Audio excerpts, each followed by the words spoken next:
तो भारत की education policy में एक बहुत बड़ा कह सकते हैं मोड़ आया है। देश की सबसे बड़ी अदालत सुप्रीम कोर्ट ने यूनिवर्सिटी ग्रांट्स कमीशन यानी यूजीसी के कुछ नए नियमों पर रोक लगा दी है। चलिए जरा समझते हैं कि ये पूरा मामला आखिर है क्या। तो चलिए जरा गहराई से समझते हैं कि देश की सबसे बड़ी अदालत का ये फैसला आखिर है क्या और इसका मतलब क्या निकलता है। इस पूरे पेचीदा मुद्दे को समझने के लिए हम इसे 5 हिस्सों में देखेंगे। सबसे पहले सुप्रीम कोर्ट का फैसला क्या है, फिर पुराने और नए नियमों में क्या अंतर है, कोर्ट ने इतनी सख्त चेतावनी क्यों दी, कौन से 3 अहम सवाल उठाए गए, और हाँ, अब आगे क्या होगा। तो सबसे पहले जो सबसे बड़ी खबर है वो ये कि सुप्रीम कोर्ट ने यूजीसी यानी यूनिवर्सिटी ग्रांट्स कमीशन के उन नए नियमों पर फिलहाल के लिए रोक लगा दी है जो जाति आधारित आरक्षण से जुड़े हैं। अच्छा, तो इस आदेश का सीधा सीधा असर क्या हुआ है? इसका मतलब ये है कि जो नए नियम 2026 में लागू होने वाले थे वो फिलहाल के लिए रुक गए हैं और 2012 से चली आ रही पुरानी व्यवस्था ही लागू रहेगी। कोर्ट का कहना है कि ये कदम खतरनाक परिणामों से बचने के लिए उठाया गया है। तो अब सवाल ये उठता है कि इन पुराने और नए नियमों में आखिर ऐसा क्या फर्क है जो ये पूरा मामला इतना बड़ा बन गया। चलिए इसी को समझते हैं। देखिए, दोनों में जमीन आसमान का फर्क है। एक तरफ है 2012 वाला सिस्टम जिसे कोर्ट ने अभी वापस बहाल कर दिया है, और दूसरी तरफ है ये 2026 के नए नियम जिनका मकसद जाति आधारित आरक्षण को रोकना था। लेकिन कोर्ट को ये नियम अस्पष्ट लगे और ये भी लगा कि इनसे समाज में बंटवारा हो सकता है। अब ये भी जानना जरूरी है कि सुप्रीम कोर्ट ने इतनी तेजी और इतनी सख्ती से इस मामले में दखल क्यों दिया। आखिर ऐसी क्या बात थी?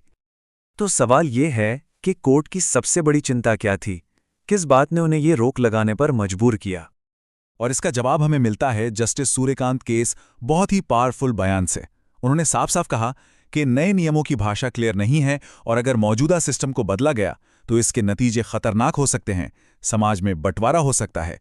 ये एक बहुत गंभीर चेतावनी है। पता है, कोर्ट में जो सुनवाई हुई वो सिर्फ कानूनी दांवपेच तक ही नहीं रुकी, बात इससे कहीं आगे समाज से जुड़े बड़े मुद्दों तक पहुंच गई। सुनवाई के दौरान 3 बहुत बड़े सामाजिक सवाल सामने आए। पहला तो ये कि इन नियमों का हमारे कॉलेज और यूनिवर्सिटी के माहौल पर क्या असर पड़ेगा। दूसरा, क्या ये नियम हमारे समाज को आगे ले जा रहे हैं या पीछे। और तीसरा, जब दुनिया भर में भारतीयों के लिए बराबरी की मांग उठती है तो ये नियम देश की कैसी तस्वीर पेश करते हैं।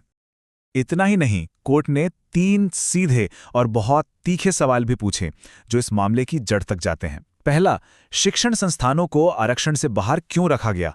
दूसरा, जाति आधारित आरक्षण को फिर से कैसे परिभाषित किया गया। और तीसरा, जाति के मुद्दे पर हमारा समाज आखिर जा किस दिशा में रहा है। तो इन सब के बाद अब आगे क्या होगा, इस केस का भविष्य क्या है, चलिए इस पर एक नजर डालते हैं। अगर इस पूरे मामले की टाइमलाइन को देखें तो कहानी कुछ ऐसी है। 2012 में मौजूदा नियम बने, फिर 13 जनवरी 2026 की तारीख थी जब नए नियम लागू होने थे।